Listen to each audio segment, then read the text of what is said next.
Long ago, in the kingdom of Valdoria, King Aldrich sat upon the throne, but the true power belonged to Royal Chancellor Mortimer, a man whose heart had turned to stone. North of the capital, in the village of Luminera, a young man named Cedric lived with his mother Alara. He was 19, strong and honest, while his mother had grown frail with age. Their cottage was small, but it was warm, and the love between them was the only wealth they needed. One morning, horns blasted through the village.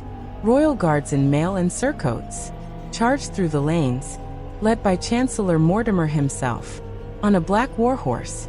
His voice rang out, like iron striking iron. Every young man would be taken in chains to labor in the capital's fortresses, or be put to the sword. Panic erupted. Children screamed. Elders fell to their knees, whispering ancient prayers. Cedric was sharing breakfast with his mother when the guards kicked the door open. They seized him.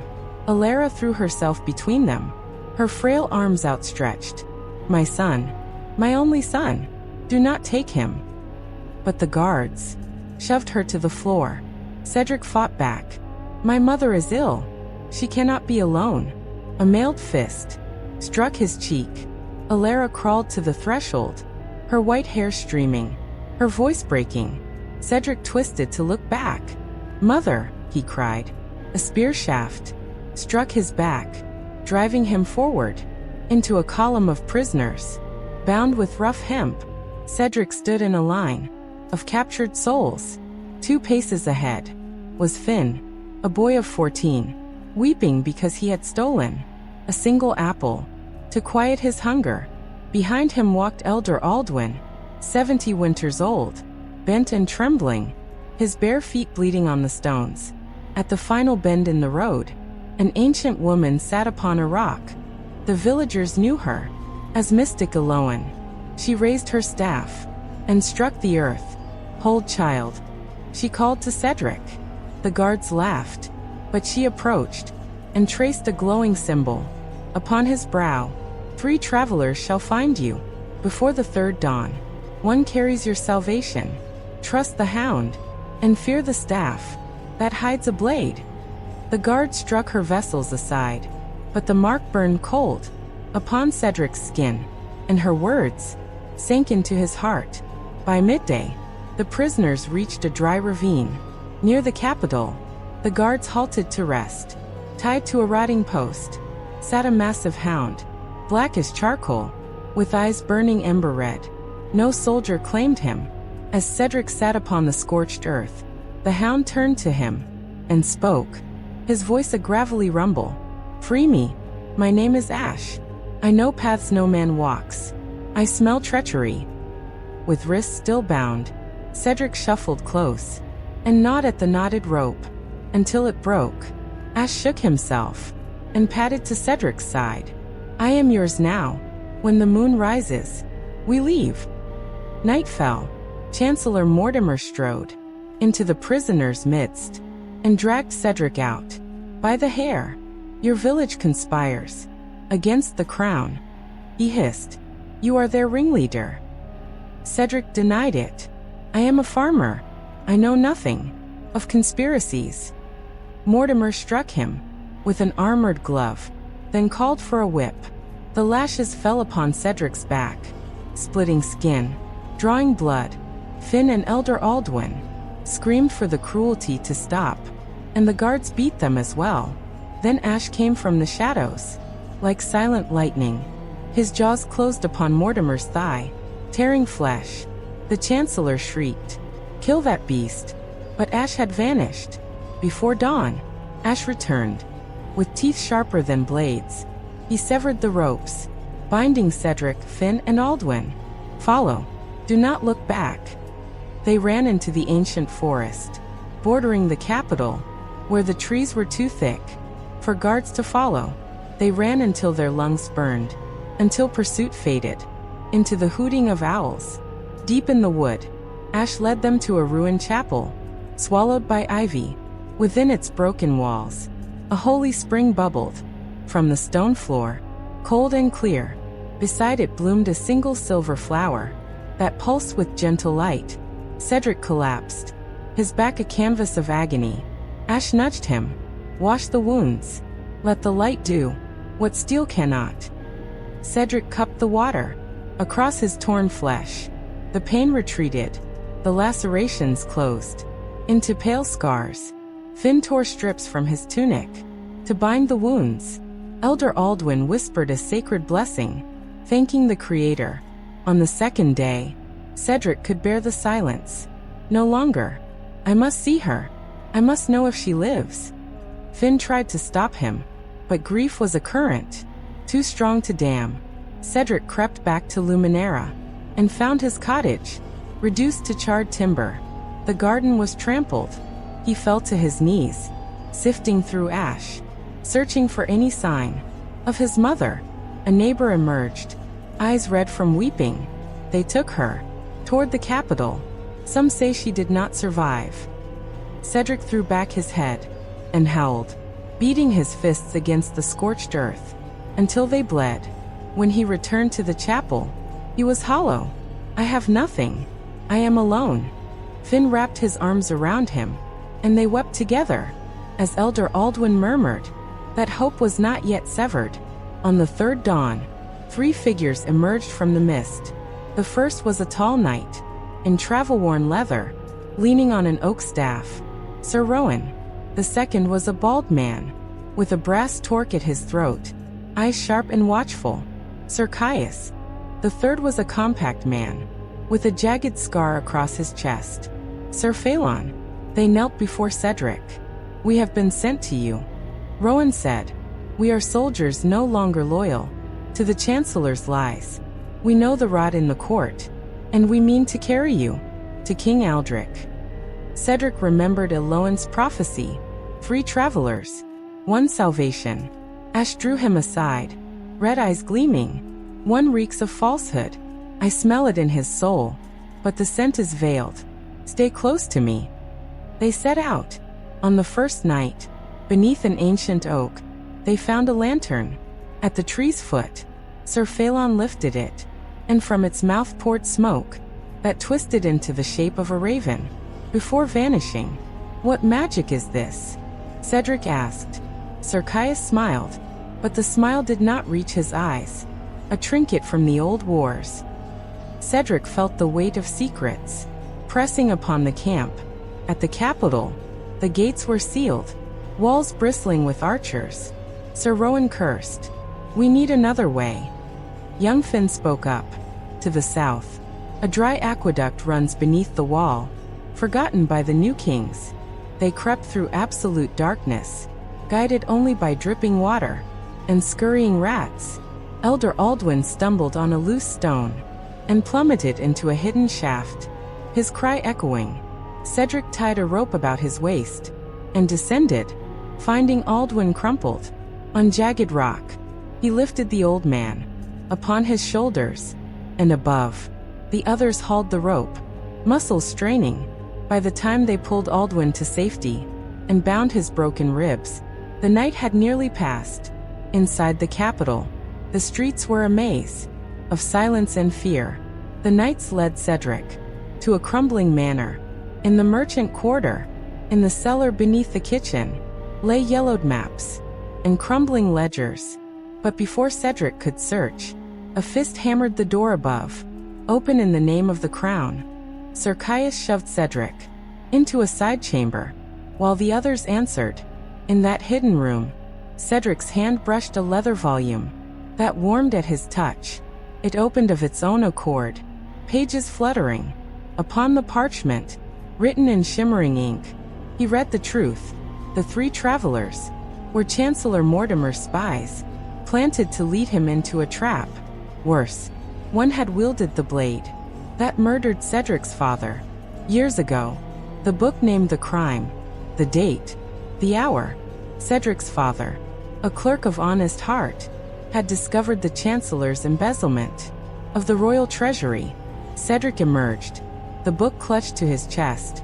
He confronted Sir Rowan. Who are you truly? Ash erupted into snarling and leaped at Sir Phelan. Phelan broke and ran, but Ash was swifter, tackling him against a beam. "I confess," Phelan shrieked. "The Chancellor sent me. I was to distract you." But as he spoke, Sir Rowan moved.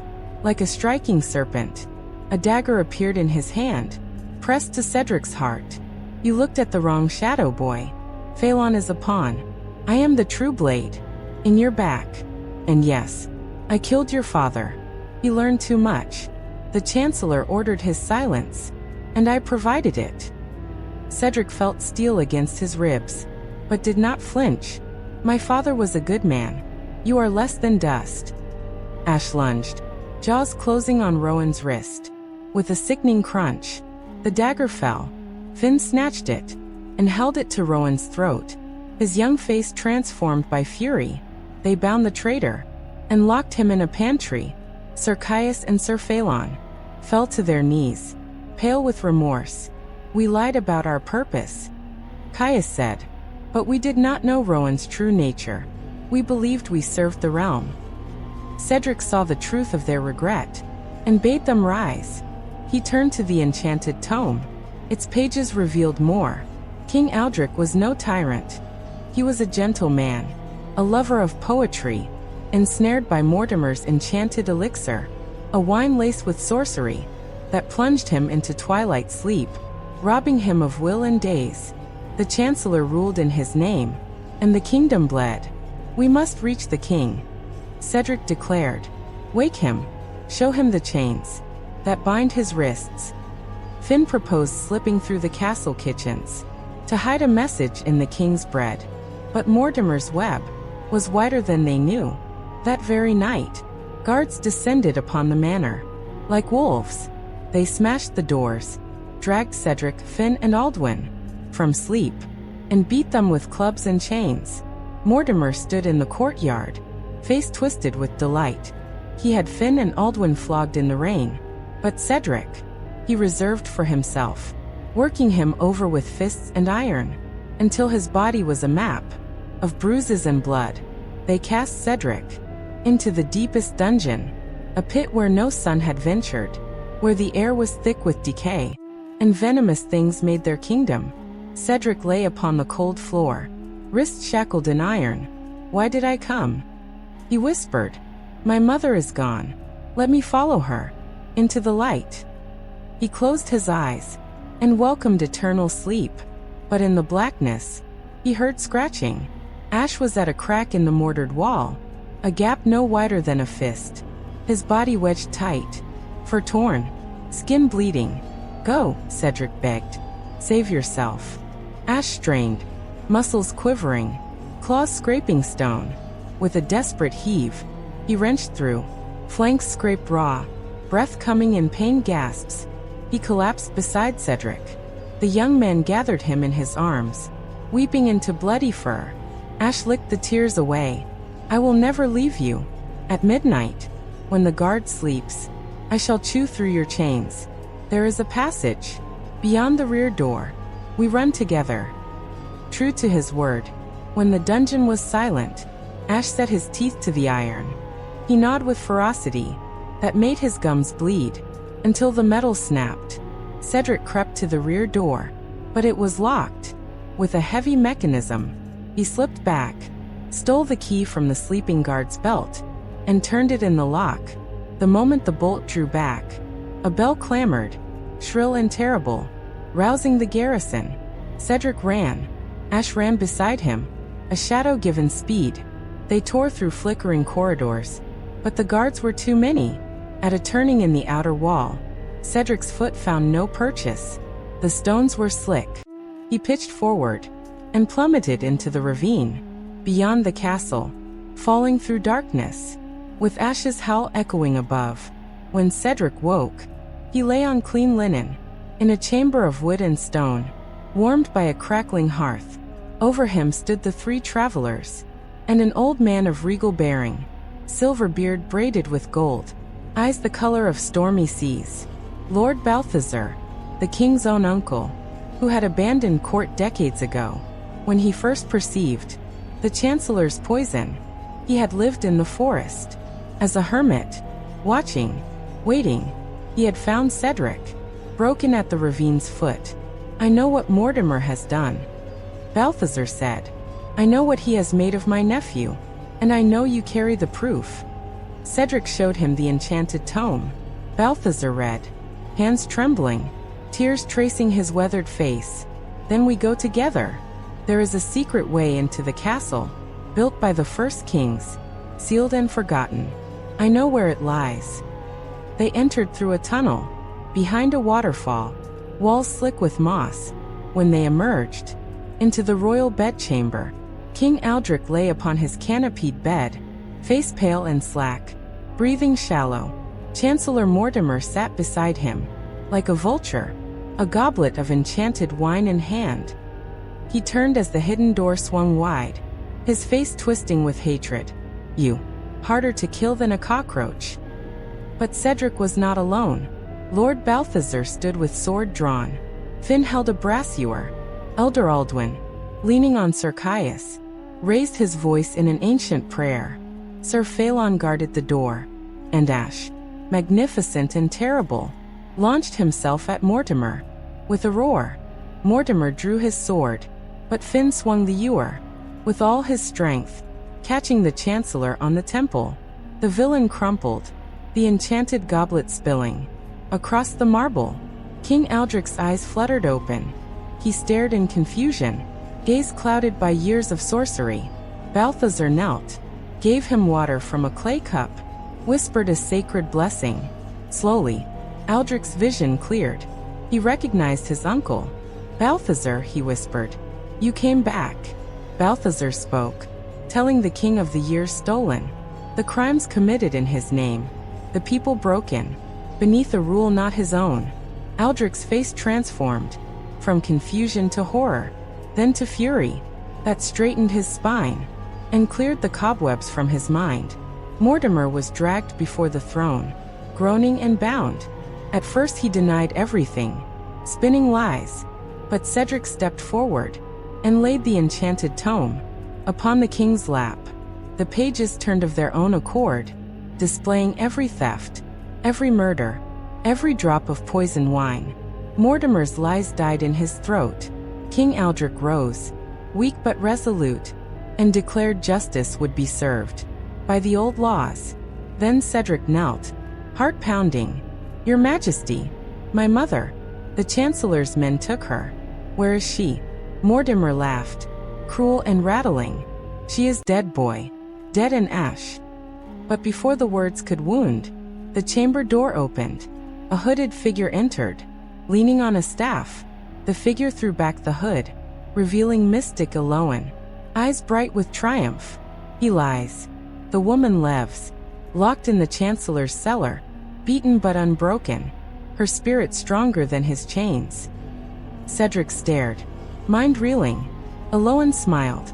"I am your mother's sister, child. I have walked the wild places 20 years, gathering what I needed to strike at this viper. I marked you, so fate could find you." King Aldric ordered the cellar searched. They found Alara in a lightless chamber, thin and bruised, clothing torn, but her eyes burning with fierce love. When they brought her to the hall, Cedric ran to her. She gathered him in her arms, and they held each other, as if the world had ended and been reborn. She stroked his hair, whispered his name, and he wept upon her shoulder. In the days that followed, the kingdom woke from nightmare. King Aldric sat in true judgment. Chancellor Mortimer was stripped of his titles and cast into the very dungeon where he had imprisoned innocents, sentenced to labor until his final breath. Sir Rowan was chained beside him. Guards who served cruelty were dismissed. Sir Caius and Sir Phalon, having proven remorse and loyalty, were granted pardons. Lord Balthazar returned to court. As chief advisor, Cedric was named the king's royal counselor, his honesty to guide the realm back toward the light. Young Finn was knighted and given command of the royal guard. Elder Aldwin was granted a cottage in the castle gardens, tending herbs and telling stories. The Hound, who spoke and sacrificed, was given a place of honor at the hearth. And though the scars of those dark days never faded, the kingdom had learned that even the smallest light can drive back the deepest dark.